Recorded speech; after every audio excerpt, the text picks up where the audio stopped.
Most of you, if you're waiting for a crisis to happen before you react, you're already dead in the water. Let me talk about this. Right now in the USA, job markets are declining and Canadian markets are no better. More and more people are finding themselves in a position where they have more and more instability in their job. And I get it. You're tired. You're like, Colleen, I don't want a side hustle. I just want a quality income that my family can rely on. But the economy has shifted and I don't see it coming back anytime soon. With AI and different ways to do business in the market, more and more companies are looking for ways to cut that job out. And once it's cut, it's not coming back. Yes, AI can create other jobs, but it's not a linear change, right? If you're a truck driver and you are eliminated by AI, that truck driver doesn't suddenly become an AI related job. Does that make sense? And so while overall the technology that's coming on board right now is going to displace workers and create other industries that we haven't even thought of yet, for the individual worker that's losing that job, they are on shaky ground. Right now we're seeing older people, so people above 55, taking more and more jobs. That means that more younger people are facing competition than ever before. And why are those 55 plus people taking more jobs or re-entering the workforce? Is because they just simply don't have enough saved. Inflation is eating their money and they're needing to work longer and longer. So unemployment in Canada rose to 6.8% in December 2025, not because of massive layoffs, but because more people were competing for the same number of jobs. In 2026, it dipped a tiny bit, but it really didn't make any significant change. If we look to the US, we have non-farm payrolls falling by 92,000 jobs. And we have major businesses closing in 2026 or reducing their number of locations. So Francesca's is closing 400 stores after bankruptcy. Wendy's is planning to close 300 restaurants, about 5 to 6% of their US locations in 2026. Pizza Hut is closing 250 restaurants in 2026. Macy's is closing up to 150 stores. Carter's clothing stores, over 100 stores will be closing in 2026. Saks Off Fifth closing 57 stores. Kroger's is closing 60 supermarkets. And Eddie Bauer is closing 175 stores. All of this adds up to massive instability in the market. And then you add in things like in the US, the federal employees that are just simply having to go to work and not getting paid month after month, week after week. Imagine having to get up for your job and you are not getting paid. Like, it boggles my mind, and kudos to everyone that is in that position that is continuing to show up day after day, even though your employer is not showing up for you. Kudos to you. We appreciate you. But for those people, imagine if they had been building a side hustle before the crisis hit. There's something really special and important about momentum. Momentum in business or life is so important. From a scientific point of view, momentum is required, right? To get anything moving. It's the hardest point is to start the momentum. So if you're waiting to start a side hustle until that crisis hits, now you're stressed out, you're worried, you're on a tight timeline, and now you're trying to make this massive push to create momentum in a side hustle that maybe isn't going to pay off for 3 to 6 or more months. There has never been a more important time for you to protect your family than now. There is a shift in the market. And side hustles just aren't optional anymore. Having multiple streams of income is not optional anymore. Now, don't get me wrong. When I say multiple streams of income, I don't mean that you should be doing 98 things at once. You should be picking something that you feel like has a good ROI for your time and that you can create something that you don't have to rely on anyone else for an income. In 2016, my town burned down in a couple of hours. I went from super comfortable running my automotive business, holding rentals with my family. Our income level was pretty comfortable. We were in a good place. In a couple of hours, all of that changed for us. I was unprepared. The stress that our family went through, the desperation of trying to figure out how are we going to literally buy food was so huge. And when I moved into what I do now, my goal was if I could just start to create some breathing room for our family again to be able to say yes to the extras, heck, to buy groceries without worrying. That was my first and foremost goal. But I also had this goal of like, what if I could replace my income? And what if I could get us out of this automotive business that had kind of like created, I don't know if anyone else is in this position ever, but we were comfortably uncomfortable. Does that make sense? Like the income that we were earning for our family was security, and it made it almost hard for us to do something else, even though deep down I actually really did want to do something else. I did not want to do that business anymore.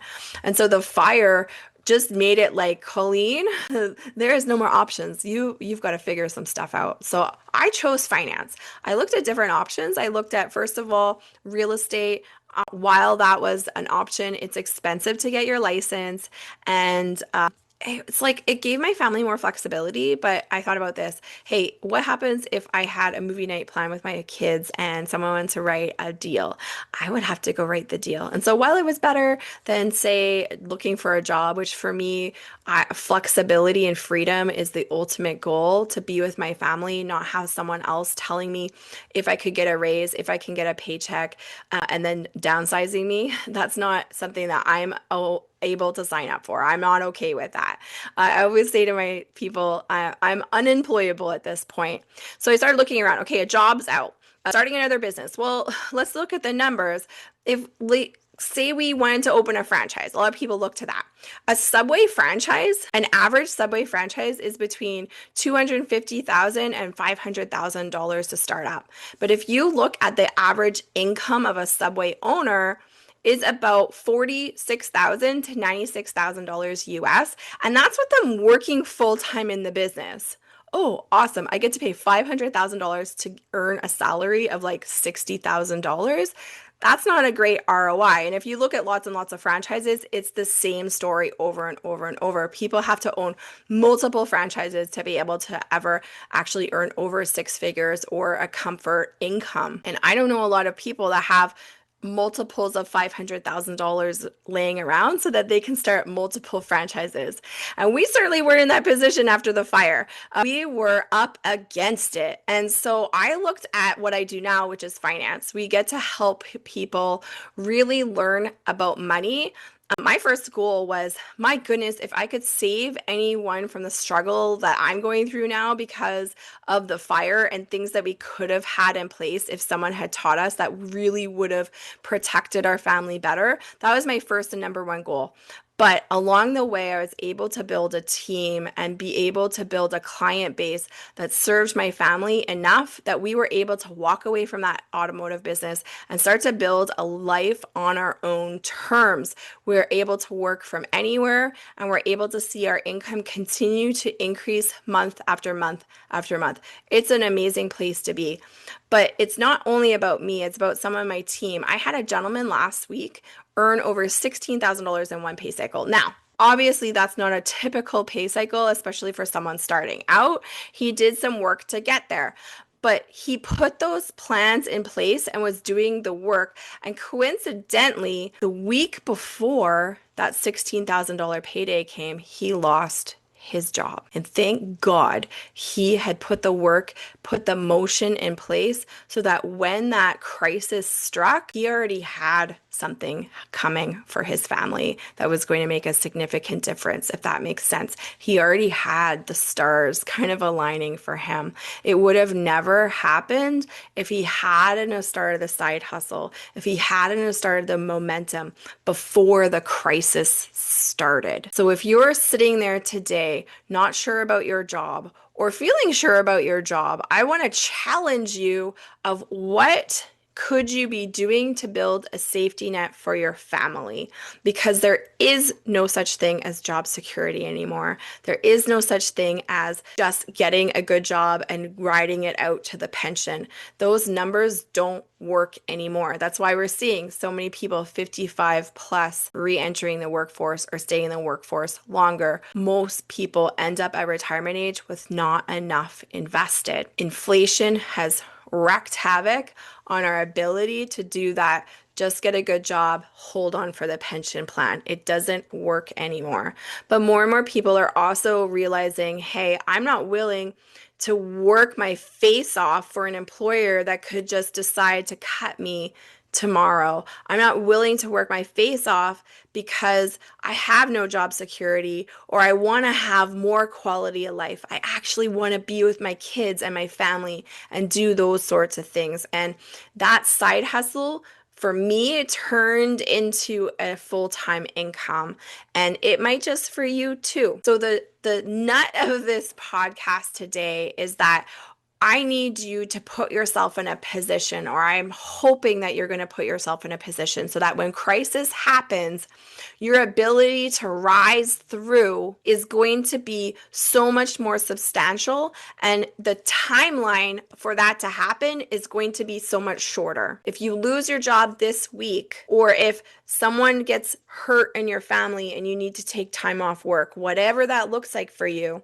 if you already have something started on the side, that momentum is going to help you so that the timeline to seeing it save your family is going to be so much shorter, or at least you're ahead of the game. So I'm asking you to please, as you're considering yourself this week, as we're moving into Q2 of 2026, what were the goals that you had for 2026? Are you on track?